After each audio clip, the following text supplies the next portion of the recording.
Chita kandi nawe nongere nguhe gasopo ndetse nanakwiyame nihanukiriye ngubwire nti mu gutera ubwoba ntuzigere ushaka gutera ubwoba umuntu.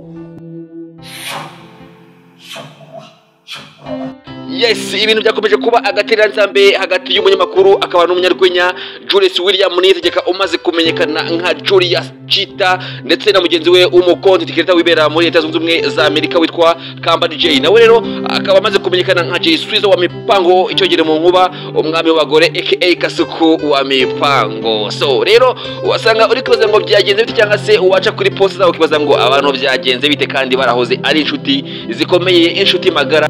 Mbere yuko Jay Swizo ajya muri Leta Zunze Ubumwe za Amerika na nyuma yaho amaze kugerayo bakomeje ku inshuti, ariko ubu ngubu byakomeje kuba ibindi papa wanje byakomeje kugorana. Rero niyo mpamvu mba nkubwira ngo kora subscribe kugira ngo aya makuru nkayangana akajya gucika abari ku mihanda. Rero channel ni Sadia TV, banza ukande kwa kanduka ari hasi kumutuku kandi subscribe ukore kuri notification asigaye ujye ubona inkuru zacu cyangwa se ibiganiro byacu uri mu bantu ba mbere babonye inkuru ziturutse ibwami ndetse inkuru zatanzwe n'umusamariya w'Imana. So rero nge rero mugiye kubona mu kiganiro nitwa The Breeze wa Legend w'Abanyarwanda. Rero ndagira ngo nkubwire ngo wowe rero ugiye kuba natwe ndakwinginze cyangwa se ndagusabye niba ushaka kumenya amakuru arambuye neza umva iki kiganiro kugeza kirangiye kugira ngo umenye amakuru neza, utaza kuba nk'aba bantu ndi kumva bavuga ibintu batazi, utamira nk'abantu bagira ngo ntago bakoze subscribe kuri Sadia TV wa muntu we ndakwinginze. So rero reka mbanze nkwe ko mazi bro, reka mbanze ko mazi kugira ngo nze iyi nkuru tuyinjiremo neza tuyisesengure byatari ibintu bibe ari fresh sana kabisa. So rero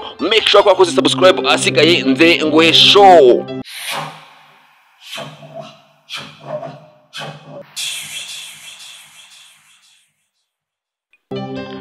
So niba ukunda kuba wakurikirana showbiz yanga yacu mu Rwanda ntabwo waba utazi iyi nkuru ya Jay Swizo ndetse na Chita. Ngusuje inyuma gato ya rero ndakwibutsa ko aba bantu uko ari babiri Kasuku wa Mipango ndetse na Chita bahoze bane inshuti z'akadasohoka cyangwa se inshuti magara ku buryo bakoraga ibiganiro cyane kurusha abandi bantu. Chita yarakoranye nabo mbere yuko Kasuku ajya hanze cyangwa se ajya muri Leta Zunze Ubumwe za Amerika.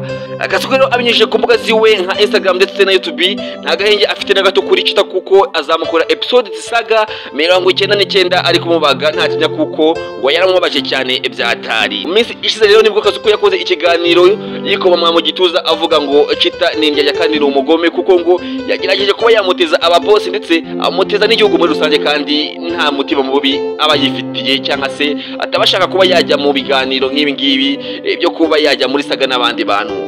Ibintu rero Kasuku yakomeje agarukaho kandi ngo byamubaje ngo nuko Chita ari mu bantu Kasuku yahaye ibiganiro nta kiguzi amwatse, mbese muri make Kasuku yagaragaje ko nta kintu na gito yigeze apfa n'uyu mugabo witwa Julius Chita cyangwa se Julius. Kasuku rero ntabwo yigeze ari kirangaho kuvuga kuri Chita kuko yakomeje avuga ko atazi kubaneza kuko nta nubwo abanye neza na mugenzi we w'umunyamakuru ukorera Isimbi TV witwa Sabe, nawe ntabwo mwabura kuba mutamuzi.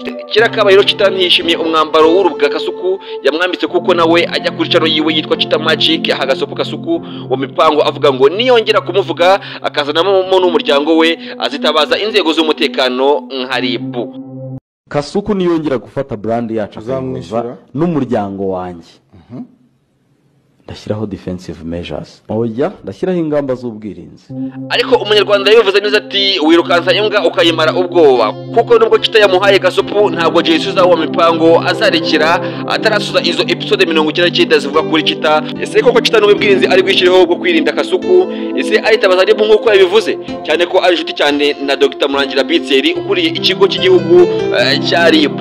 Mwibutsa ko uyu musore Jay Swizo wa Mipango ari umujene wibera muri Leta Zunze Ubumwe za Amerika ariko akaba afite inkomoko cyangwa se avuka mu gihugu cy'u Rwanda. Rero uyu mujene Jay Swizo wa Mipango subwame cyangwa se bwa kabiri ajya muri saga cyangwa se ajya mu bibazo na bagenzi be bakora umwuga umwe. Ese ikibazo ni Jay Swizo cyangwa n'abantu baba bamwenzaho? So jya muri commentaire ugire icyo utubwira kuri inkuru kandi kugira ngo ushaka kuduha ibitekerezo cyangwa se inyunganizi muri ibiganiro bitambuka buri munsi cyangwa se icyo wifuza kuba twakubwiraho cyangwa se wamenyaho birambuye uratubwira muri commentaire. Ntabwo babigoye kandi hakuza kuba wakanda like kugira ngo wadushyikira cyangwa se ube washyira itafari kuri iyi channel yacu ya Sadia TV. So rero ngiye umvaga na The Breeze wa Legend w'Abanyarwanda and subscribe.